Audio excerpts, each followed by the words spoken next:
Oke, 1 menit lagi kita mulai sambil nunggu yang lain. Barangkali ada yang masih mau bergabung. Untuk PPT-nya seperti yang saya share di e-learning. Jadi nanti saya tidak banyak membahas terkait dengan PPT. Saya tidak banyak membahas terkait dengan PPT-nya, tetapi nanti mungkin uh, akan lebih banyak kepada praktek. Ya.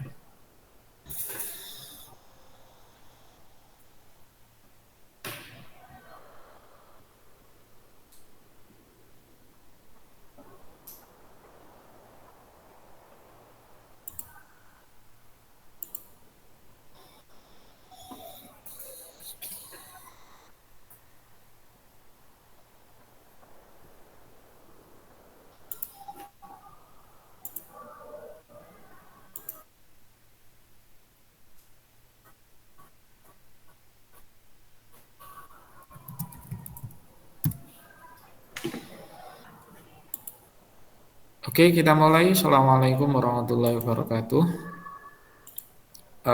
Melanjutkan materi dari kuliah semester pendek di pertemuan kedua ini, materi terkait dengan pembuatan karya tulis ilmiah.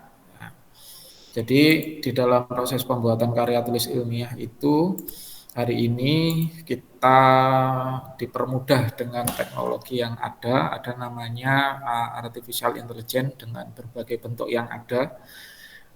Termasuk juga ada beberapa aplikasi-aplikasi pendukung, ya, aplikasi-aplikasi pendukung yang eh, bisa dipakai untuk membantu kita meneliti dengan lebih cepat lagi.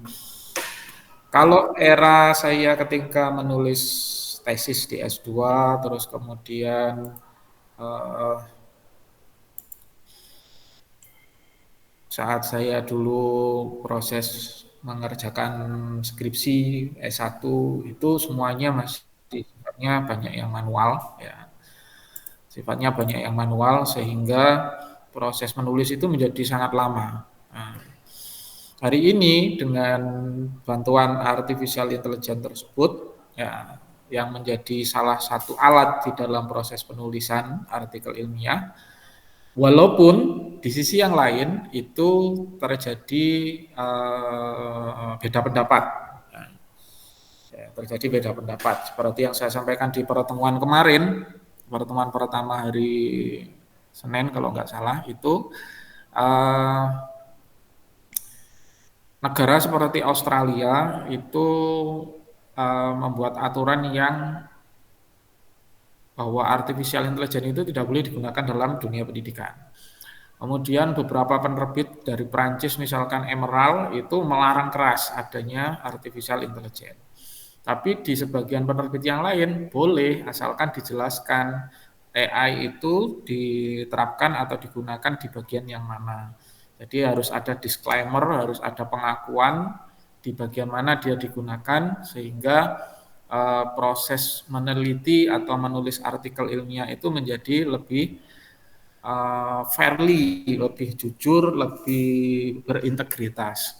Nah, kalau kemarin kita sebagai pengantar membahas terkait dengan apa itu mencari ide, ya, nanti ini sebagai apa gambaran untuk yang semester 8 dan mungkin bekal juga untuk yang masih di semester 6 atau di semester bawahnya yang mengikuti kegiatan hari ini, bahwa ketika kita mau nulis artikel ilmiah itu caranya kayak apa. Ya, seperti tadi malam misalkan ada salah satu bimbingan saya menanyakan, Pak ini udah benar belum? Nah, artikel ilmiah itu pada dasarnya adalah ringkasan hasil daripada sebuah penelitian. Nah, tinggal penelitiannya itu dalam skup yang seperti apa. Secara garis besar, ya, secara garis besar artikel itu dibagi menjadi dua. Ada yang namanya literatur review, artinya studi pustaka, penelitian berbasis studi pustaka. Atau kalau di dalam bidang teknologi informasi biasanya dikenal dengan paper berjenis SLR, Systematic Literature Review. Nah, seperti itu. Nah, kalau di apa dunia pendidikan biasanya dikenal dengan penelitian kajian pustaka. Nah, seperti itu. Nah, SLR sendiri modelnya banyak. Kalau di PPT yang sudah saya share di e-learning itu kalau tidak salah ada beberapa contoh, ya, ada beberapa bentuk ya, terkait dengan saya tidak sempat tuliskan. Artinya di situ kita bisa me- kita bisa mencari atau membaca satu persatu publikasi-publikasi yang sudah ada dan dicari gap-nya di mana. Kalau zaman saya S2 dulu, saya harus dikasih tugas oleh profesor misalkan, ini coba 3 jurnal ini cari, baca, terus cari riset gap-nya. Nah, kadang PR bagi kita adalah membaca jurnal itu cukup rumit. Kenapa? Karena singkat, padat, ringkas sekali. Nah, ketika kita mau misalkan apa itu melakukan publikasi jurnal ilmiah itu, ide dasarnya dimulai dari kalau yang semester 8 TA ya dari TA-nya. Nah, dari TA-nya itu. Kalau TA itu kita bikin dalam mungkin pembahasannya itu kita bisa menghasilkan 2 sampai 3 paper. Tapi kalau secukupnya saja biasanya cukup 1 paper saja. Nah, seperti itu. Oke. Nah, seperti yang saya sampaikan di pertemuan sebelumnya, hari ini kita akan coba yang namanya eh, menyusun latar belakang. Ya, menyusun latar belakang. Kalau kemarin kita mencari ide, ya, kalau dari tugas yang sudah dikumpulkan, sebagian sudah mengumpulkan itu, ada yang sudah berbentuk jurnal, ada yang masih berupa sesuai dengan instruksi, tidak apa-apa. Artinya nanti harapannya dari 4 kali pertemuan ini, sampean bisa menghasilkan 1 artikel ilmiah minimal yang bisa disubmit, ya, bisa disubmit. Nah, disubmitnya di mana? Nanti kita bahas satu persatu. Kita bisa mencari artikel ilmiah itu akan disubmit kemana. Kemudian caranya nyusun latar belakang seperti apa? Dimulai dari ide. Kemarin misalkan kita menggunakan Gemini. Kemarin Gemini kita sudah apa itu? Sudah praktek. Ya. Hari ini kita akan coba praktek mencari apa itu namanya paper yang sesuai dengan tema. Mencari paper yang sesuai dengan tema. Nah, di sini saya punya satu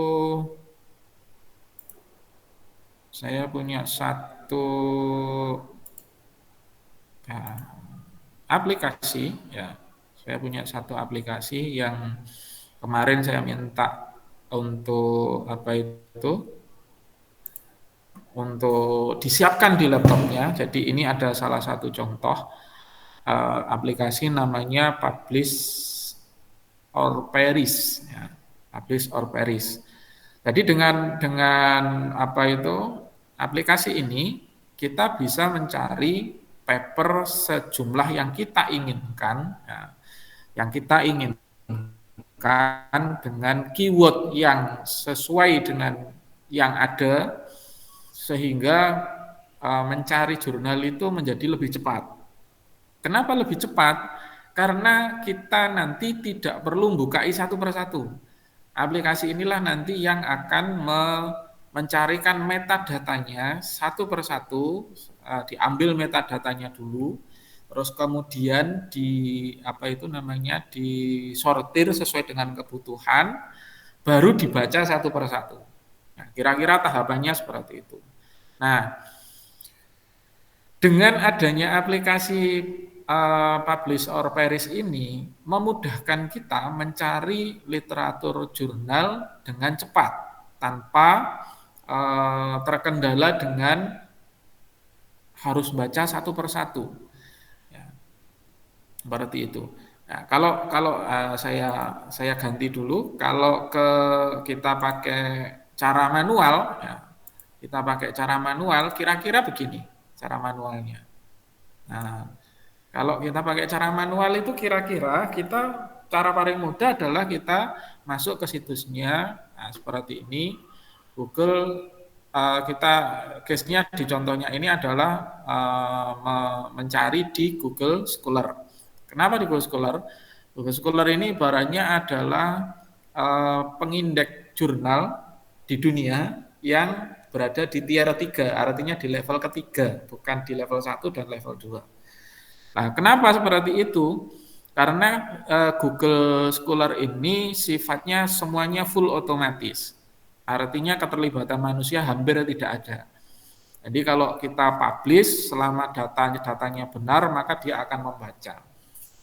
Nah, misalkan di sini contoh ini data Google Scholar saya misalkan saya misalkan ada mahasiswa bimbingan saya, ini contoh di baris 1 ya. Ini ada satu mahasiswa bimbingan saya menuliskan jurnal, terus kemudian terbit di tahun 2025. Nah, apakah saya nambahkan satu persatu? Enggak. Nah, Google Scholar membaca secara otomatis, kemudian dimasukkan ke profil saya, kalau saya sudah punya profil seperti ini.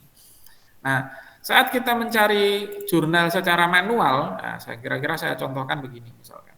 Kita mencari jurnal secara manual itu misalkan begini.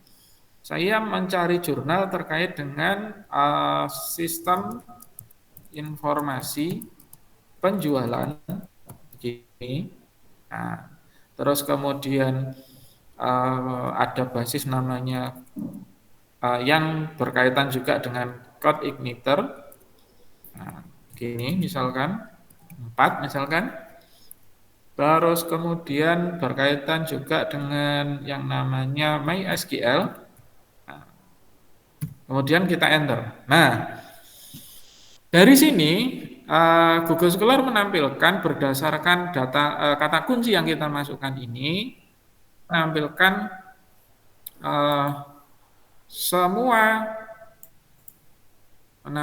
semua data-data yang berhubungan terkait dengan keyword yang kita masukkan 3 tadi. Sistem informasi penjualan, CI4 sama MySQL. Nah, saat kita mencari seperti ini, search apa itu namanya? Search Engineering Optimization CEO-nya ini punya pengaruh.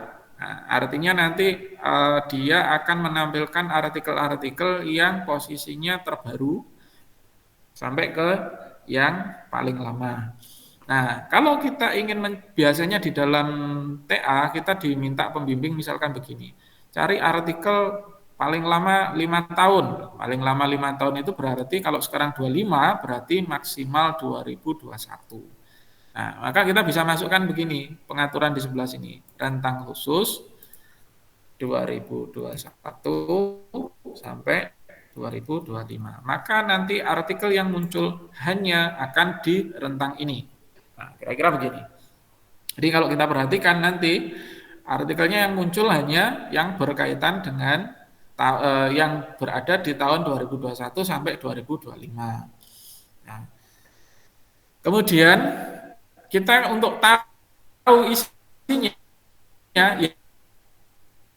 yang baca satu persatu begini. Misalkan ini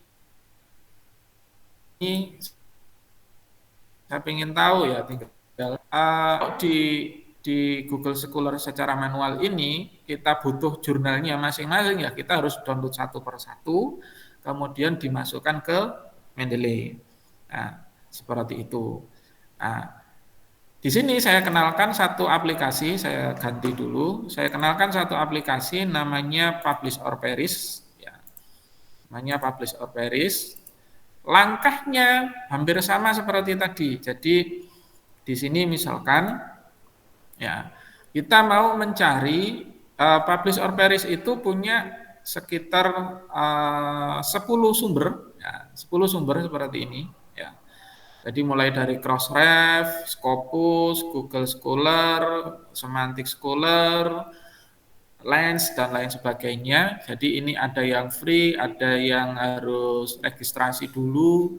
ada yang harus memasukkan data-data tertentu. Nah, itu terkait dengan penggunaan dari aplikasi ini. Nah, sekarang saya contohkan dengan cara yang sama. Kalau tadi kita menggunakan 3 keyword itu, ya, untuk tahu artikelnya satu persatu kita harus membaca. Kalau di sini kita cukup mencari dulu, ya, mencari dulu metadatanya saja. Nah, carinya bagaimana? Kita bisa pilih namanya Google Scholar.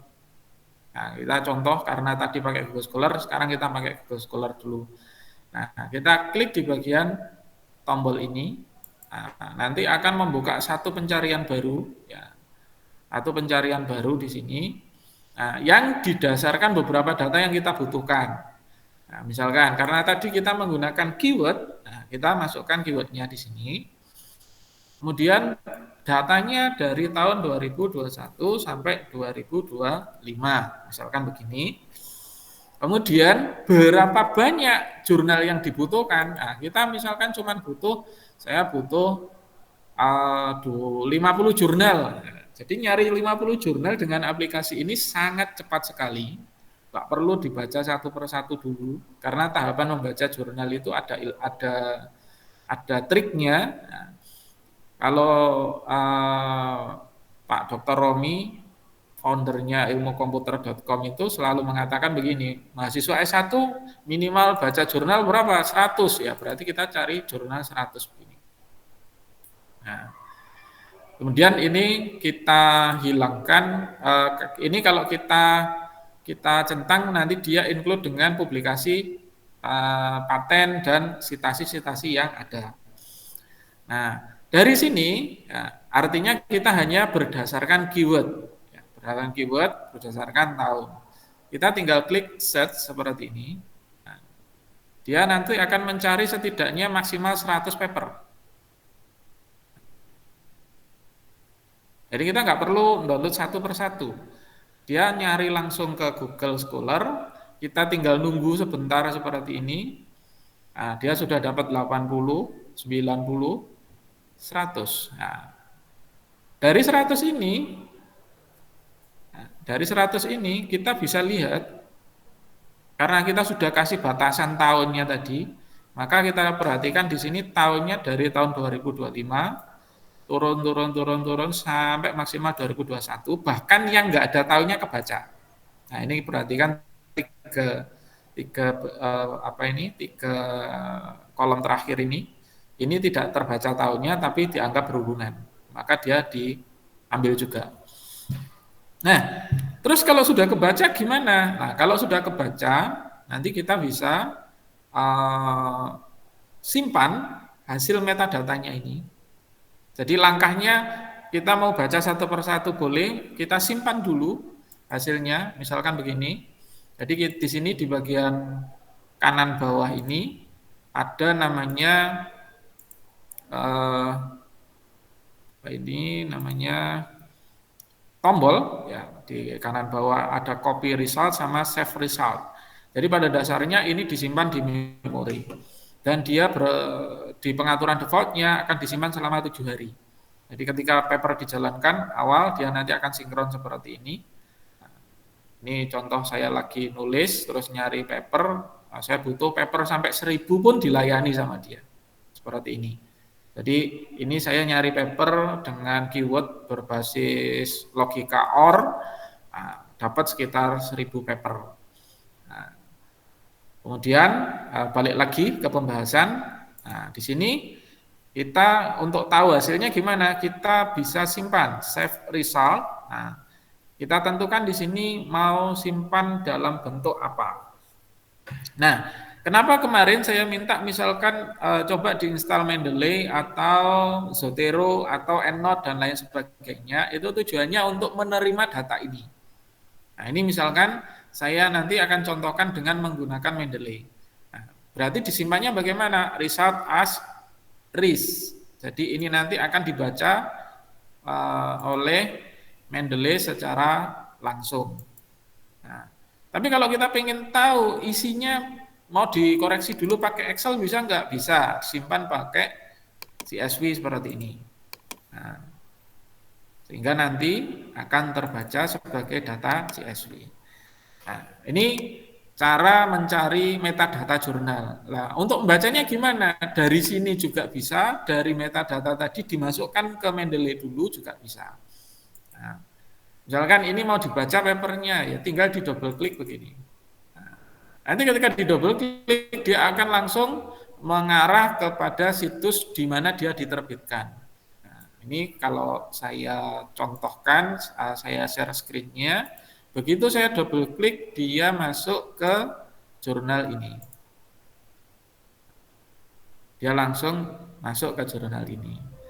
Nah, ini kalau kita cek dari tadi yang kita pilih, metadata pertama, metadata yang saya klik secara acak tadi, nah itu menampilkan ketika saya double klik mengarah ke sini, ke apa ini, jurnal Cipetik. Nah, itu cara nyari jurnalnya begitu. Lah, terus hubungannya sama penulisan artikel ilmiah gimana? Lah, kalau kita mau bicara artikel ilmiah, artinya ngomong apapun, nulis apapun harus ada dasar. Nah, seperti itu. Jadi ketika kita bicara apa ini artikel ilmiah, berarti nanti bicara bagaimana memastikan uh, paper yang kita tulis ini punya dasar. Ya, punya dasar, dasarnya dari mana? Ya dari paper-paper ini. Dari paper-paper yang kita baca itu tadi.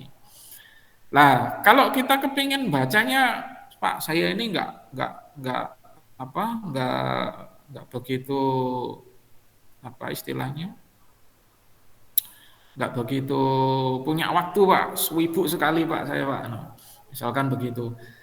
Cara bacanya gimana yang cepat? Nah, cara baca yang cepat salah satunya bisa dengan menggunakan AI.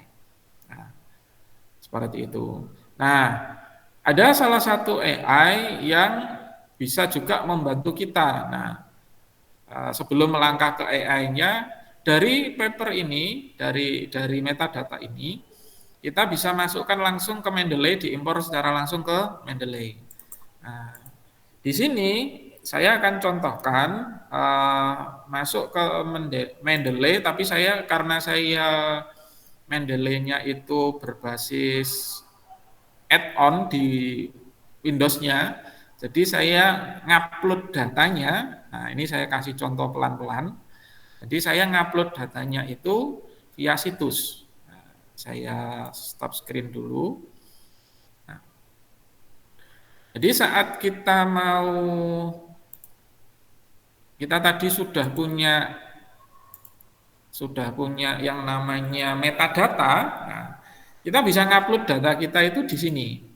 Nah, kemarin saya minta pastikan punya akun Mendeley atau sudah diinstal Mendeley-nya. Nah, nanti kalau sudah bisa diupload di situs ini. Versi free-nya kita disediakan storage sebesar sekitar 5 GB. Itu sudah sangat cukup sekali untuk menyentuh dengan manual, artinya tadi seperti membaca, di-download PDF-nya, dimasukkan ke Mendeley, itu nanti membutuhkan waktu yang lumayan. Nah, membutuhkan waktu yang lumayan uh, apa namanya membutuhkan size yang cukup besar. Kenapa? Karena PDF-nya ikut. Kalau kemarin juga kita sempat membahas yang namanya Scopus AI, ini tampilannya kayak gini, yang di share screen ini munculnya. Cuma untuk akses masuk ini memang harus ada biaya. Nah, jadi ini kita bisa coba, ya, bisa coba selama 14 hari. Nah, bisa coba selama 14 hari ini kayaknya seru, silakan dicoba. Basisnya Scopus AI ini yang disebut Scopus ini Elsevier AI atau SendDirect AI. Nah, saya menggunakan Scopus AI karena saya punya akses kampus S3 saya di Undip itu sudah melanggan, jadi saya bisa menggunakan. Tapi kalau secara umum kita nggak bisa. Nah, nanti tampilannya kayak gini. Lah, tampilannya hampir sama, prosesnya nanti hampir sama dengan beberapa yang lain. Nah, cuma sekarang kita fokus ke Mendeley dulu. Nah, tadi kita sudah menyimpan metadatanya. Nah, terus kita ingin memasukkan, kita ingin add reference begini. Nah, kemudian kita klik import. Nah, seperti ini. Kita import library. Kemudian karena tadi kita menyimpannya dengan ekstensi RIS, nah kita pilih RIS. Kalau tadi nyimpannya pakai bibtag atau .bib, nah nanti kita bisa pilih ini. Kalau EndNote dengan XML, nah kita tinggal pilih salah satu sesuai dengan kebutuhan. Lah ini saya masukkan dengan RIS, nah, seperti ini. Kemudian kita cari posisinya di mana tadi kita nyimpan. Saya contohkan tadi posisinya ada di desktop. Nah, seperti ini. Dan kita open. Nah, dia akan melakukan ekstrak. Datanya cukup kecil, 69,2 KB, tapi mengandung 100 paper. Nah, jadi ini proses upload, datanya, metadatanya upload. Nah, ini berarti ada 79 referensi tergenerate masuk ke dalam akun Mendeley kita. Kalau sudah punya akun, dia akan tergenerate dengan otomatis. Nah, terus posisi ngambilnya gimana? Nah, saya kasih contoh. Nah, posisi ngambilnya, kalau kalau kemarin misalkan kita apa itu menggunakan, kita belum menggunakan Mendeley, ya sekarang dibiasakan menggunakan Mendeley. Nah, kenapa menggunakan Mendeley itu disarankan atau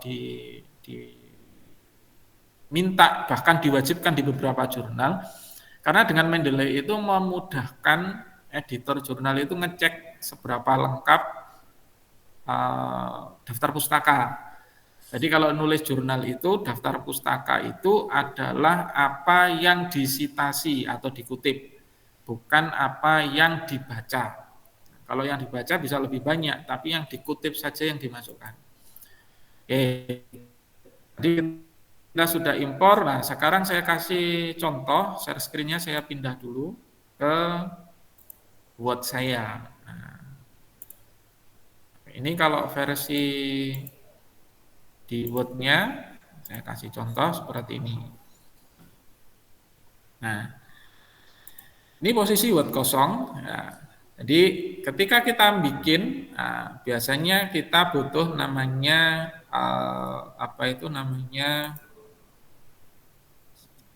referensi. Nah, kalau di Word bisa klik menu reference. Nah, seperti ini. Nah, di saya Mendeley-nya berupa add-on seperti ini. Jadi ketika ini saya klik begini, nah dia akan buka halaman Mendeley. Kalau saya belum login nanti akan disuruh login. Nah, seperti ini.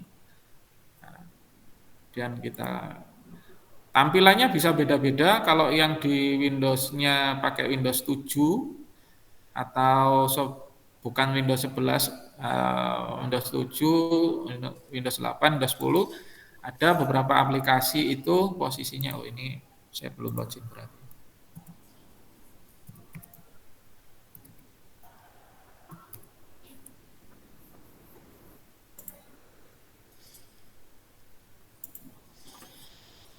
Oke.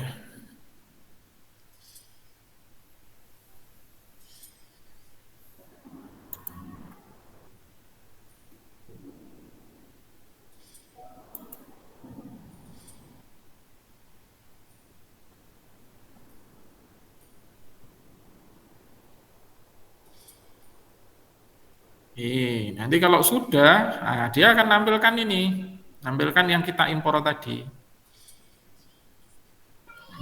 yang kita impor tadi. Lah, Pak, kalau data yang tadi kita upload di situsnya Mendeley, gimana ngambilnya? Tinggal diklik bagian ini.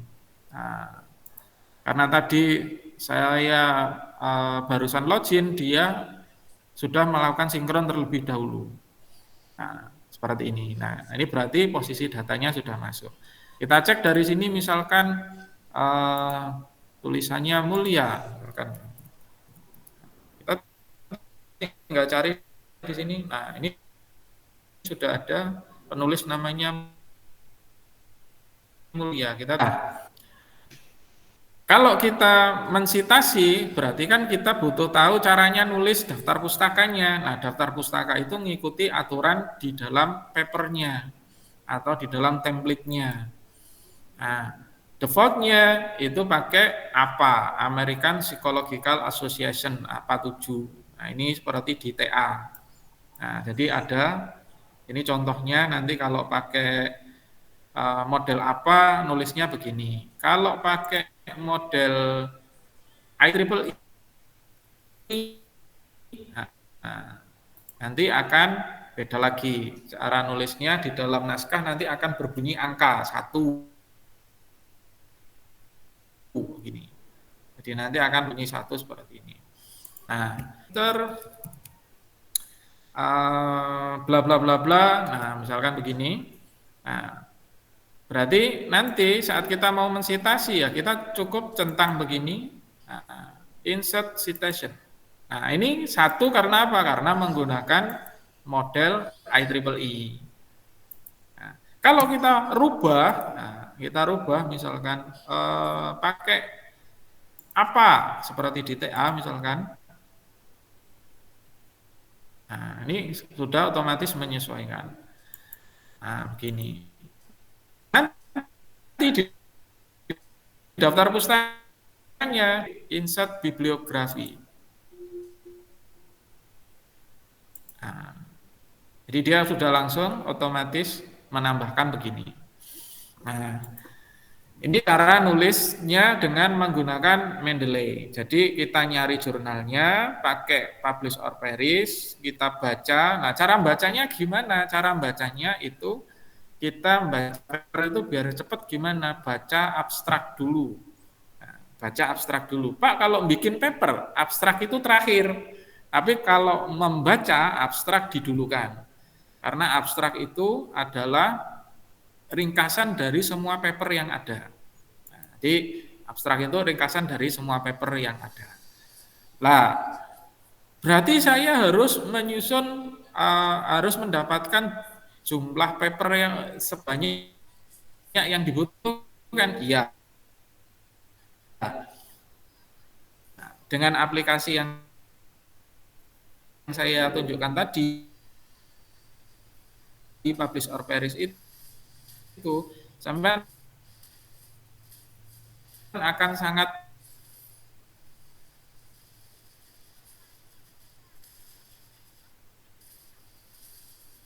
yang sesuai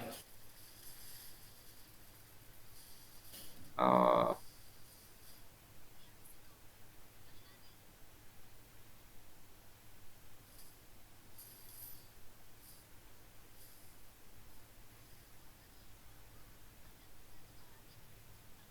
Google Scholar.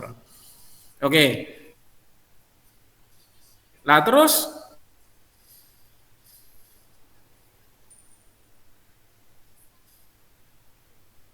judul dan latar belakang. Nah, jadi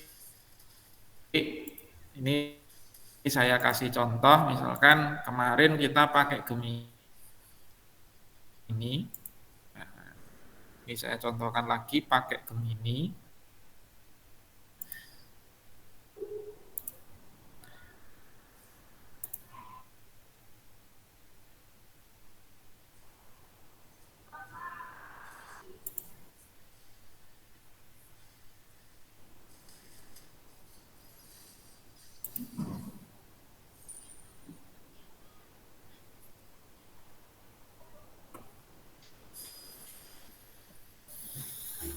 Oke.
ini tadi jaringannya keputus, nggak ketahuan saya.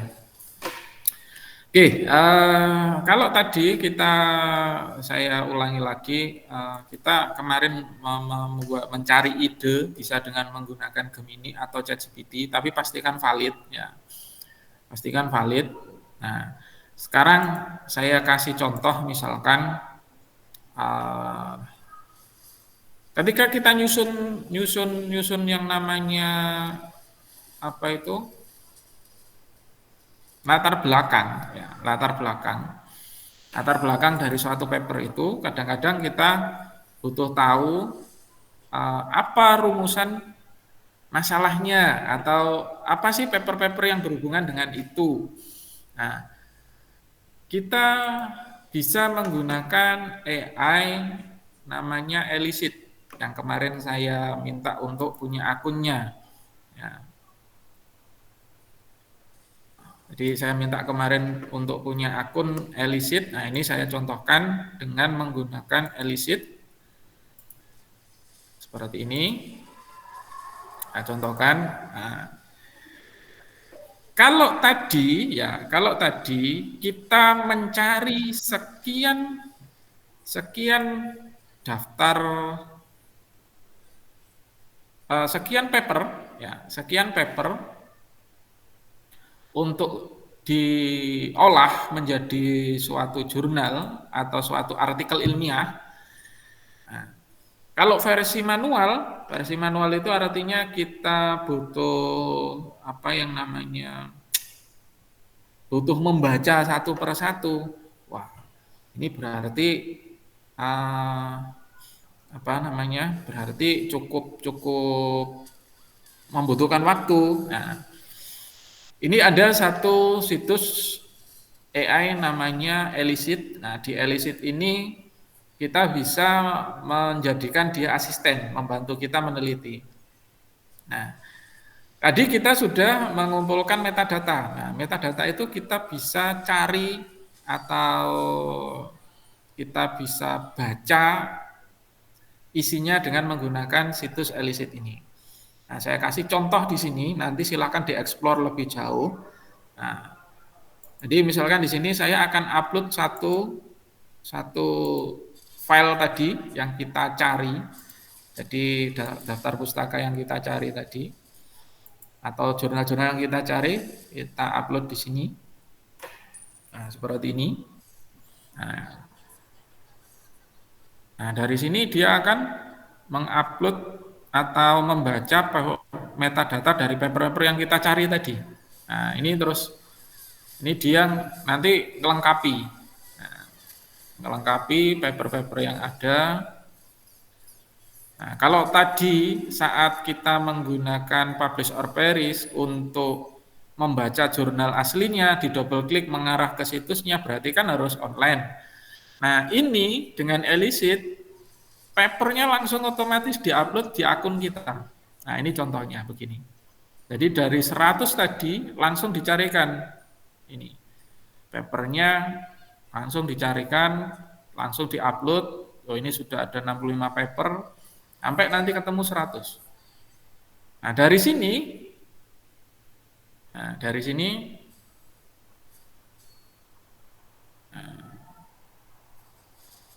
sudah di angka 80, 90, 91 sampai ketemu di 100. Nah, dan dia juga mendeteksi paper yang diupload itu sudah adakah di akun kita. Nah, ternyata di sini di case ini contohnya ada satu paper sudah ada di perpustakaan saya, makanya dia tidak di-upload. Nah, ini sudah di-upload. Oke. Nah, berarti ini ada sekitar 100 paper. Nah, ada sekitar 100 paper yang terupload. Nah, seperti ini. Terus kita kepingin rangkum. Nah, karena kan intinya kita butuh tahu nih paper buat apa. Nah, kita klik ringkasan. Nah, kita pengen tahu tentang apa di sini. Nah, dari daftar pustaka itu tadi, kita pengen tahu ringkasan tentang apa. Misalkan kita pengen tahu eh, efektivitas penggunaan dari efektivitas penggunaan dari code igniter 4 pada pembuatan software atau pembuatan aplikasi. Nah, seperti ini. Kita coba. Saya juga belum pernah mempraktekkan langsung karena saya belum explore juga. Nah, jadi kalau kita biasanya di dalam pengerjaan TA yang semester 8 terutama, itu kan dia mencari yang namanya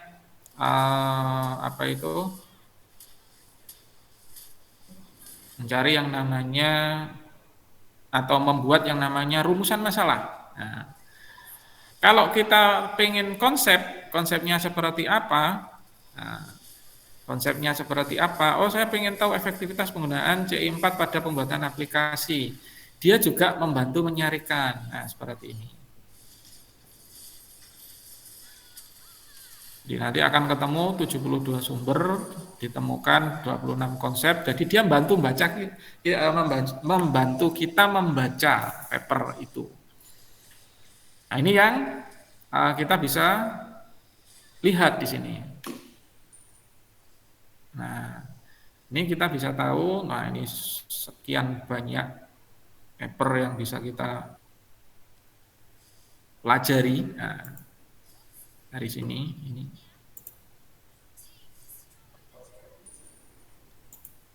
Nah, jadi ada 186 konsep di 72 paper. Nah, ini kita tinggal lihat mana yang sesuai. Nah, mana yang sesuai kita lihat di sini.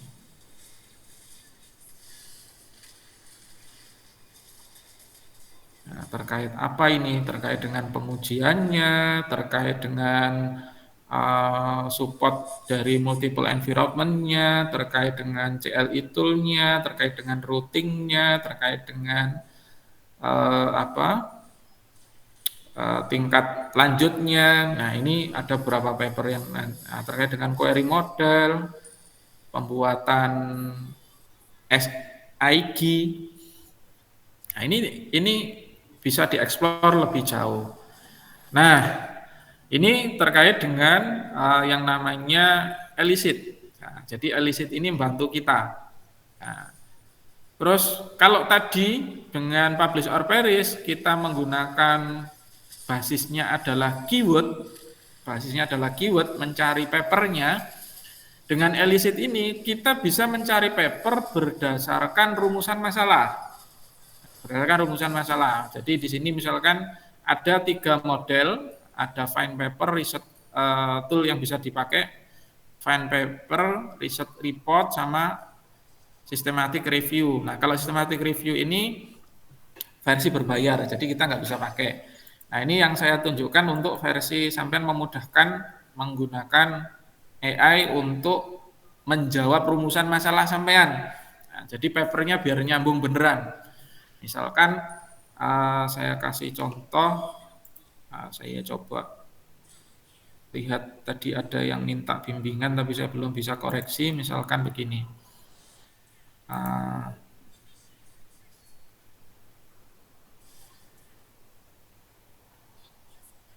Nah, saya ambilkan satu rumusan di situ, misalkan begini. Rumusannya misalkan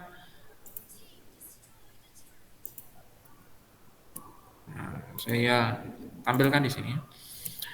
Bagaimana merancang? Nah, ini kan bahasa dari rumusan masalah di TA. Nah, rumusan masalah di TA. Nah, dia si elicit itu ngasih masukan. Pertanyaannya cukup bagus. Tapi kalau kepingin hasilnya lebih bagus, pastikan sesuaikan dengan target yang lebih jelas. Jadi bikin rumusan masalah itu kalau di tugas akhir atau di laporan TA itu nggak sebenarnya tidak sebatas seperti ini saja, bagaimana merancang seperti itu enggak. Tapi Alisit memandu kita menjadikan rumusannya lebih bagus. Contoh, saya kepingin spesifik. Nah, berarti katanya rumusannya bisa menjadi begini.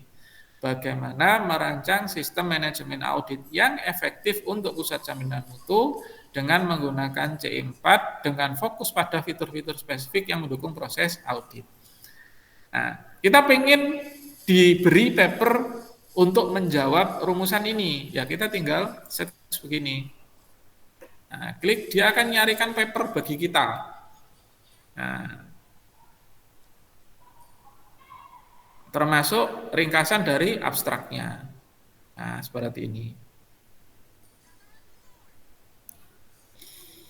Nah, ini kalau versi berbayar bisa di-copy. Nah, jadi tabel ini bisa di-copy. Tapi kalau versi yang free, kita ngopinya satu-satu. Jadi ini ada papernya lah. Terus kalau kita kepingin tahu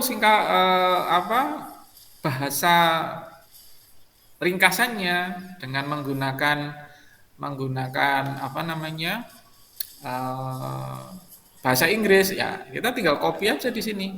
Nah, begini, masukkan ke Word, selesai, sudah termasuk cara citasinya. Kita pengen dapat papernya, nah, pengen dapat papernya misalkan. Nah, ini kita bisa pilih satu-satu begini. Nah, ini bisa enggak ya? Misalkan begini, kita ekspor. Nah, kalau ekspor, ini nanti bentuknya seperti tadi, filenya apa itu? Kita bisa dapat metadatanya kalau versi berbayarnya. Kalau free-nya gimana? Ya free-nya yang nulis manual satu-satu seperti ini, nyari satu-satu. Ya. Itu pengenalan terkait dengan Elisit.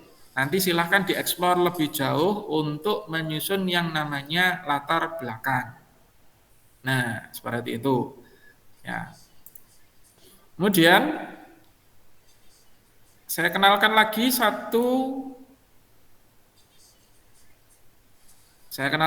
satu AI namanya Riset Rapid. Nah, dan namanya Riset Rapid. Kalau tadi basisnya adalah sebagai asisten kita, nah, di beberapa riset yang cukup rumit, kadang-kadang butuh tahu sebenarnya nih orang itu misalkan gini, saya itu pernah nulis paper apa aja, pengen tahu hubungan hubungan antar penulis dan lain sebagainya, itu bisa nggak ya dilihat. Nah, kita bisa memasukkan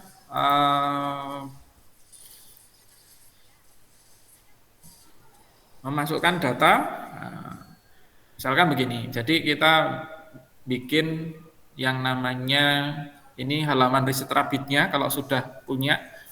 Nah, nanti dari sini tadi saya bikin satu folder namanya SP misalkan begini. Nah, saya pengen nambahkan atau papernya. Nah, tadi kan kita udah nyari pakai publish or perish. Nah, kita pengen itu aja pakai data itu, misalkan begitu. Nah, di sini tinggal upload datanya. Nah, saya ambil versi RIS-nya.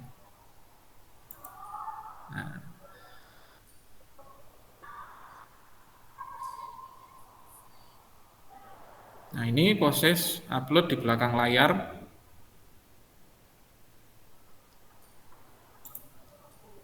Bisa enggak ya?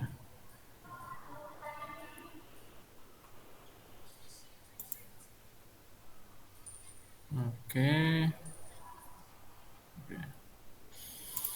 Nah, ini kalau buat kolaborasi nanti atau saya pakai.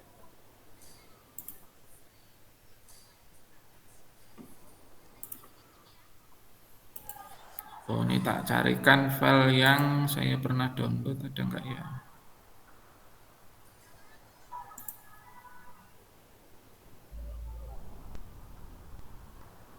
Atau ini saya ambilkan tadi dari yang publish or perish, saya ekspor dulu, terus kemudian saya masukkan ke Rabbit. Nah, seperti ini.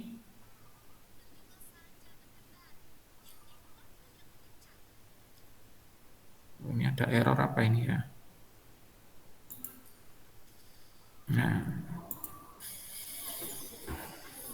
oke, sebentar. Itu limit. Oh, kena limit saya. Nah, karena versi free ada limitnya, jadi saya tidak bisa nyontohkan untuk ini. Pada dasarnya, kalau riset Rabbit ini, kalau kita fokusnya pada penelitian berbasis studi pustaka. Jadi misalkan nanti penulis satu dengan penulis dua itu pernah kolaborasi apa saja, itu bisa dilacak pakai software ini. Nah, seperti itu. Nah, ini mungkin untuk basis pengenalan AI dengan riset Rabbit. Nah, sekarang kita balik lagi sama Gemini-nya. Nah, kita balik lagi sama Gemini-nya. Nah, di sini saya kasih contoh. Nah, bagi yang bingung nanti papernya mau nulis tentang apa, ya, papernya mau nulis tentang apa, terus judulnya apa, apakah sama dengan judul TA, usahakan antara paper dengan TA itu judulnya nggak sama. Kalau TA itu secara global isinya, ya, keseluruhan, kalau paper biasanya spesifik, nah, seperti itu. Misalkan, saya kasih contoh, misalkan salah satu bimbingan saya Asri itu kan membuat namanya, saya minta untuk mengerjakan subsistem namanya daftar tilik. Nah, bantu saya, ini saya contohkan dengan Gemini ya, membuat ide judul artikel ilmiah terkait prototipe aplikasi untuk membuat daftar tilik audit mutu dengan CI4.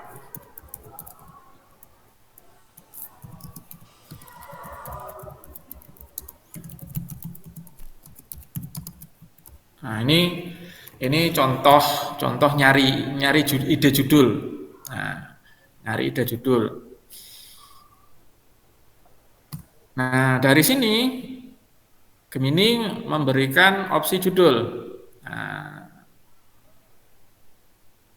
kira-kira yang paling mendekati yang mana? Nah, dengan yang kita kerjakan. Nah, ini kita bisa pilih di sini misalkan.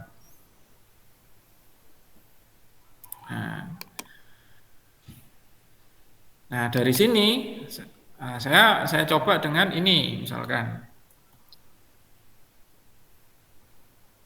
Saya tertarik judul seperti ini. Terus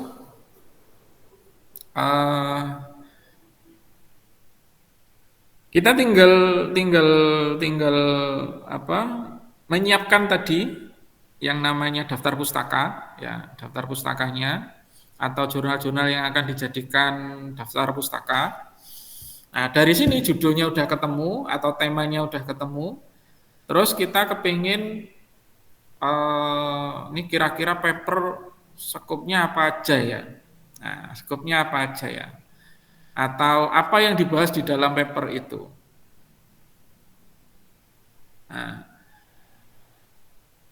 Nah, ini trik yang saya tunjukkan. Jadi setelah dapat judul, biasanya kita butuh outline. Outline itu kerangka tulisan. Tapi kerangka tulisan itu mengikuti template. Nah, berarti dari judul kita juga bisa minta bantuan Gemini mencarikan jurnal yang sesuai. Saya tertarik judul ini. Berikan saran jurnal tujuan yang dapat menerima.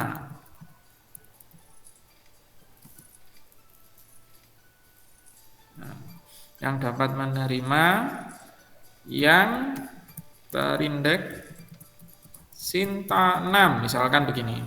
Nah, tapi sekali lagi seperti yang saya sampaikan di pertemuan sebelumnya, data yang diberikan oleh AI harus kita cross check ya.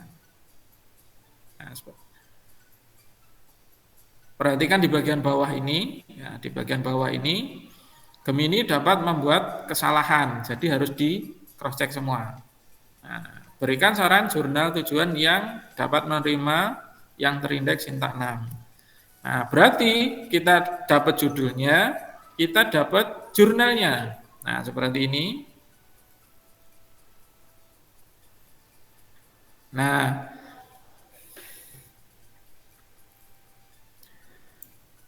misalkan saya ambil jurnal ini. Saya tertarik submit ke jurnal ini. Buatkan outline sesuai dengan template-nya. Nah, jadi judulnya dapat, jurnalnya dapat, baru minta outline-nya. Nah, kalau kita pengen tahu posisi daripada posisi daripada jurnalnya, ya kita cek dulu di sana ada template-nya enggak. Nah, seperti itu. Nah, ini karena basis AI, kita manfaatkan AI-nya, buatkan outline sesuai dengan template. Nah, sehingga nanti isinya kira-kira akan begini. Nah, dia ngasih saran, judul harus ringkas, jelas, dan mencerminkan isi penelitian. Jadi ini data-data yang mungkin nanti dibutuhkan. Nah, dari sini, ini sebenarnya kita sudah punya gambaran, oh nanti mau nulis artikel itu kayak gini. Yang namanya pendahuluan itu isinya apa. Nah, jadi yang namanya pendahuluan di dalam paper isinya itu latar belakang masalahnya, studi pustaka atau penelitian terdahulunya, tujuan penelitian, sama manfaat penelitian. Nah, seperti itu. Nah, ini dirangkum menjadi narasi, menjadi sebuah pendahuluan.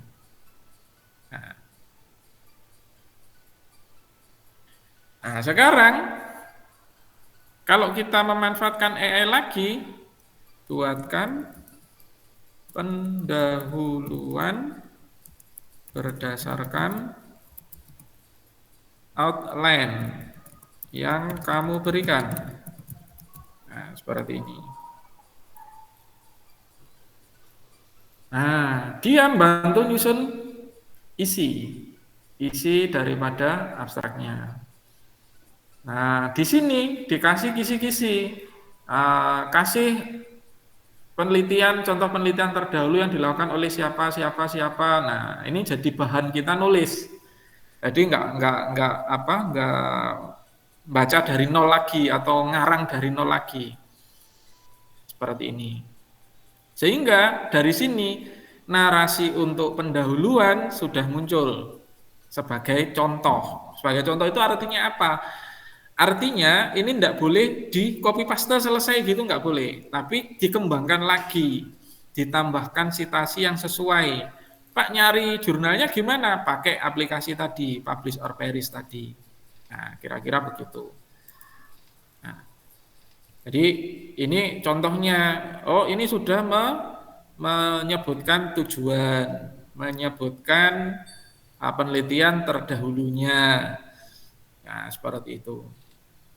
Nah, sehingga dari sini di pertemuan kedua ini mestinya sampean sudah bisa punya gambaran judul, kemudian latar belakangnya bagaimana, nah, cara nulisnya kayak apa, kalau kita pakai Gemini begini. Kalau pakai ChatGPT gimana? Ya kita tinggal tinggal pindah ke ChatGPT. Di ChatGPT-nya kayak apa? Nah, nanti silakan dicoba-coba. Nah, dicoba-coba. Nah, misalkan saya kepingin bahasanya lebih luas lagi atau lebih beda lagi. Lakukan parafrase dari narasi ini. Nah, ini maksudnya kita meminta sudut pandang, dari bahasa yang lain. Nah, misalkan begini, ini karena tadi kita hanya copy paste, jadi campur-campur. Nah, kita kepingin minta parafrase, ya lakukan parafrase. Nah, dia melakukan parafrase seperti ini. Nah, apakah sama atau beda? Nah, silakan dibaca. Jadi kita nyusun jurnal itu kalau menggunakan AI, nyusun bahasanya boleh nggak? Dibantu AI boleh. Pak, kalau bahasa Inggris gimana? Ya dari bahasa Indonesia ini tinggal di-copy ke bahasa Inggris. Tinggal dicek grammarnya pakai Grammarly. Cuman nanti Grammarly itu kalau versi biasa, versi apa itu istilahnya, free-nya itu tidak bisa menyesuaikan kata yang lebih tepat. Nah, ini saya kasih contoh, kita translate itu tidak harus pakai Google Translate. Ini saya lupa posisi, saya dulu ngaktifkannya gimana, lupa saya. Nah, ini saya contohkan pakai Word. Nah, jadi saya contohkan pakai Word. Nah, ini saya matikan dulu, saya pindah ke Word dulu.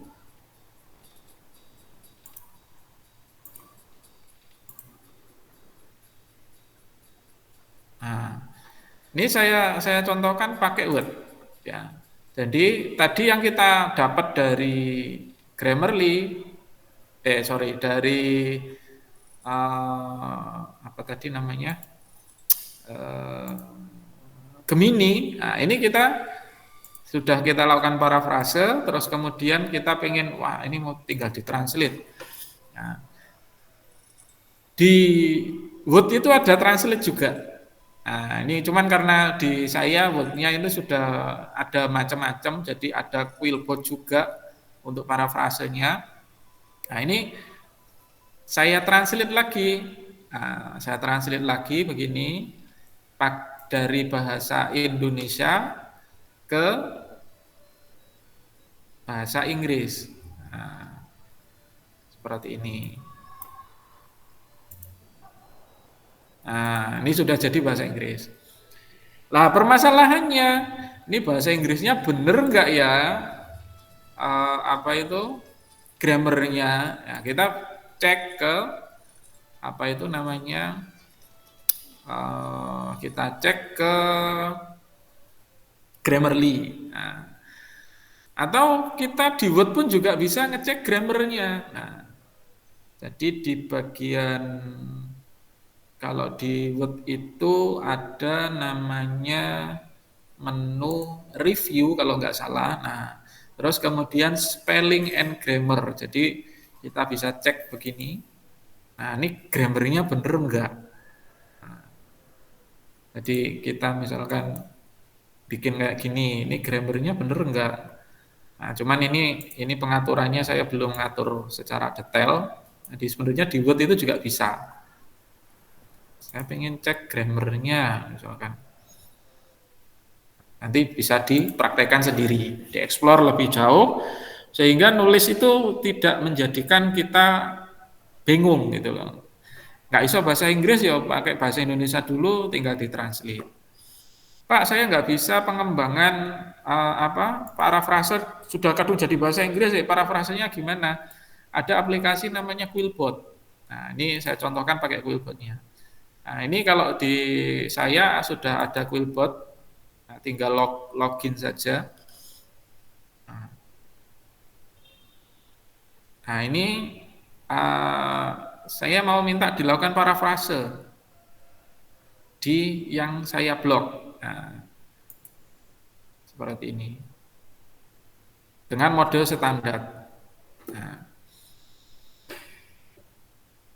nah, ini nanti bahasa yang dihasilkan tadi diparafrase lagi. Nah, jadi begini.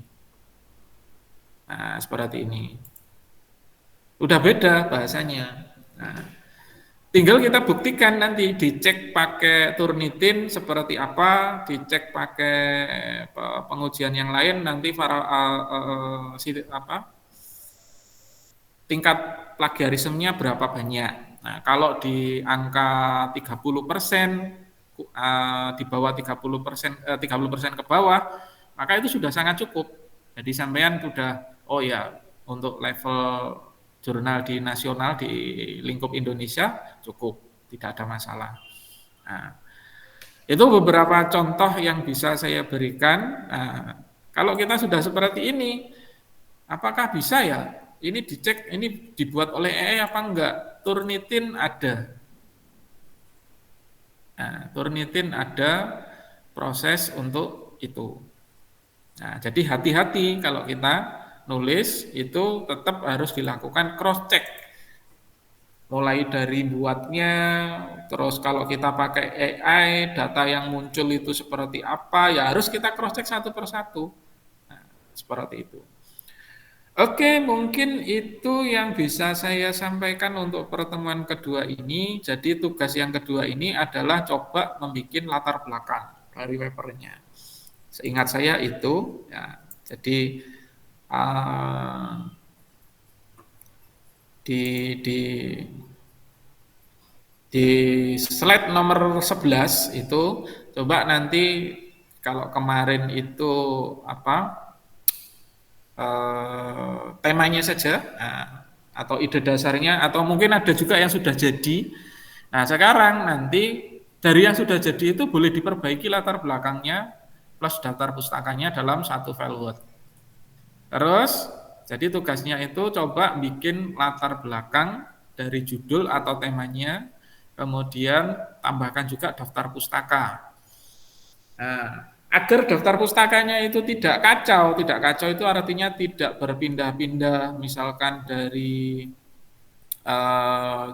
paper kita ngedit tiba-tiba kehapus, misalkan seperti itu. Gunakan Mendeley seperti yang saya contohkan tadi. Sehingga datanya itu tetap tersimpan di Mendeley, kita tinggal pindah atau menyesuaikan wordnya saja. Nanti nambah paper ditambahkan lagi seperti itu.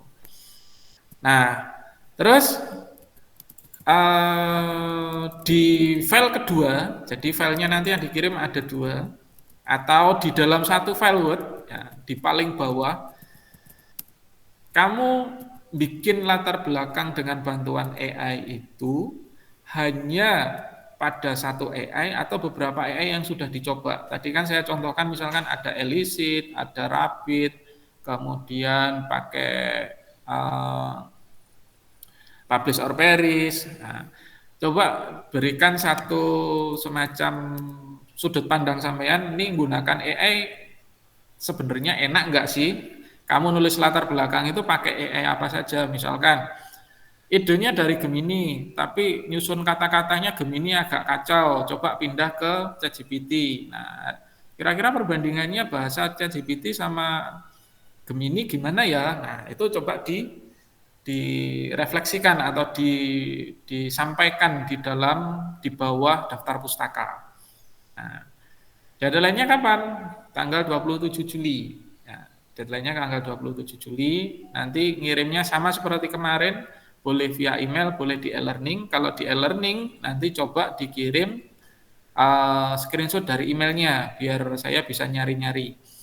Pastikan ada subjek ya. Saya nggak tahu kenapa saya ngecek email ada satu atau dua lupa saya itu nyasar ke spam. Nah, karena nggak pakai subjek atau bagaimana, yang lain bisa masuk. Nah, jadi nanti pelan-pelan sampai 4 kali pertemuan harapannya itu jadi satu paper. Nah, jadi satu paper di pertemuan terakhir nanti saya pandu untuk cara submit. Ya, saya pandu cara submit. Karena submit jurnal itu kadang-kadang juga banyak yang masih bingung. Nah, kira-kira seperti itu. Jadi nanti PPT yang saya share silakan dipelajari. Saya di pertemuan online-nya akan banyak contoh-contoh saja. PPT-nya dibaca, dipahami, dipraktekkan. Kalau bingung nanti pada waktu kita ketemu seperti ini silakan ditanyakan. Nah, seperti itu. Oke, sampai sini ada pertanyaan sebelum saya tutup. Saya Pak Ya, mau tanya Pak. ah, Itu Pak yang terkait tadi yang publish of series itu masuknya ke Mendeley itu bagaimana Pak? Saya itu Pak apa delay tadi Pak, ada oke. delay sedikit. Makanya Saya kurang paham. saya saya demokan ulang ya. Jadi Atau eh, ada itu Pak apa video untuk nanti dikirim ke grup atau gimana gitu Pak? Biar saya lihat lagi Pak gitu Pak. oke, nanti video untuk apa itu proses ekspor sampai masuk ke Mendeley. Nanti saya contohkan dengan video, saya rekam dengan video, terus nanti dimasukkan sampai masuk ke Mendeley-nya gimana. Tapi yang jelas pastikan sudah punya akun Mendeley. Apakah harus pakai Mendeley, Pak? Boleh pakai yang lain, Zotero boleh, EndNote boleh. Tapi yang saya contohkan pakai Mendeley. Nah, seperti itu ya. Terus ini ada pertanyaan, Pak, apakah berarti tugas kedua harus pakai Mendeley? Iya. Artinya harus pakai manajemen reference.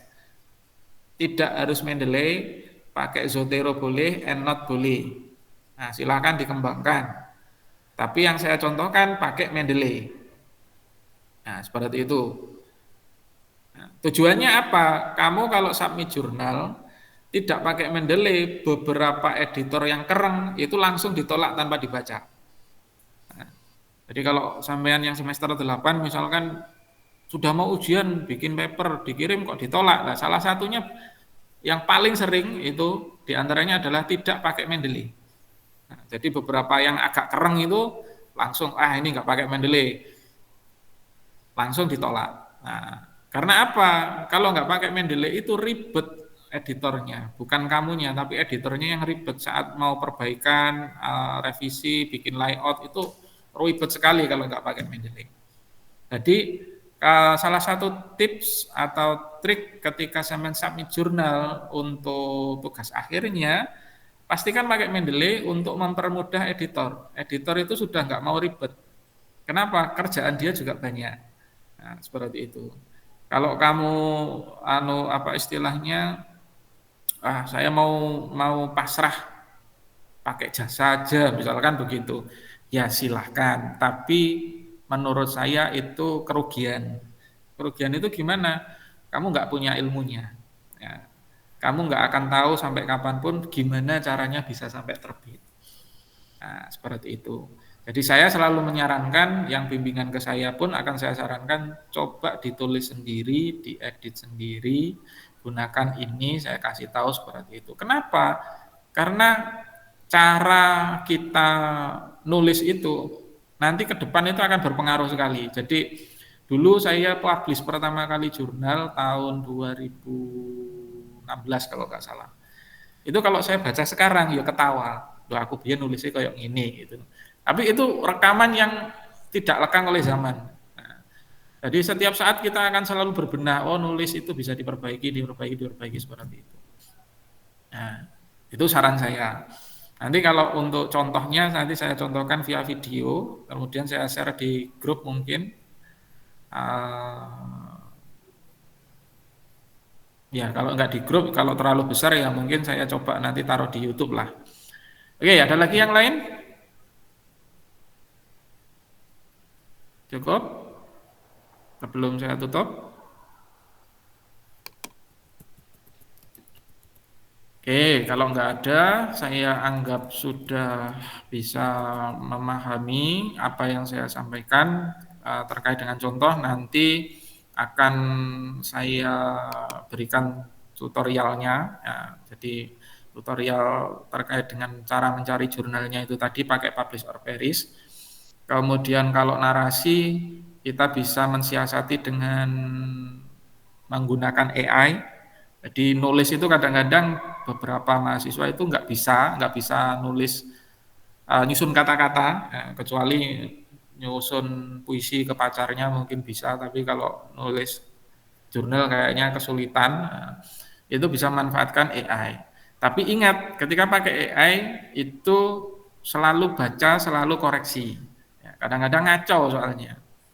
Maka sekali lagi pesan saya, AI itu alat, ya, bukan guru. AI itu alat yang belajar dari data sampean, data yang sampean berikan, data yang diberikan oleh orang lain di satu AI yang sama. Dia belajar terus, belajar terus. Kalau AI-nya saja belajar, kamu tidak, ya berarti kamu akan kalah sama AI-nya. Nah, kira-kira seperti itu pesan sponsor untuk hari ini. Sampai di sini dulu, kurang lebihnya mohon maaf. Assalamualaikum warahmatullahi wabarakatuh. Waalaikumsalam warahmatullahi wabarakatuh. Waalaikumsalam warahmatullahi wabarakatuh. Terima kasih Pak.